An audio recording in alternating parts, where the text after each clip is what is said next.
Luluto naman tayo ulit guys sa ating pangulam ngayon. Ito ang pansit ating lulutuin. May repulyo naman tayo.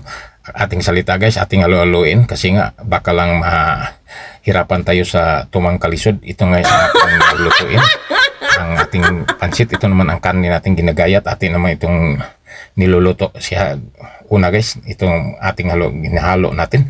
Ito siya. Kailangan na luto ang karne bago pa natin ilulunod ang ating pansit. Kaya ang pansit guys, madali ra itong maluluto. Lambot ra ito siya sandali. Ito siya guys, ang ating karne ating nilagyan natin ng panimplang kaunti. Ito hindi na natin patamaan kasi nga may minarinate na ito ng tuyo. Kung patis dito sa atin. Itong ating ulitin natin sa paghalo-halo ang ating niluluto nga pansit. Ito siya guys.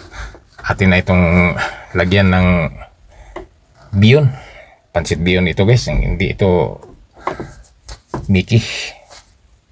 Ito siya guys. Ating pansit na biyon. Atin siyang halo-haloin upang magka pareha ang kanyang timpla at ang kanyang kulor. Ito siya guys. Atin na itong lagyan pa natin ng dagdag patis guys.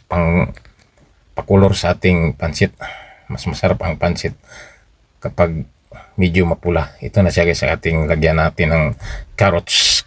Carrots ating lagay natin. Ito siya. Ating aloloin ang ating carrots at isusunod naman natin itong ating cabbage con repolyo. Ito siya. Ating itong haluluin natin siya ulit guys. Ating i-mix ang ating niluluto. Ito na siya guys ang ating ginawa na pansit biyon. Lutong-luto na. Handa na ito sa ating kainan ngayon. Ito na siya guys. Follow, like, and share lamang sa aking Facebook page at subscribe sa aking YouTube channel.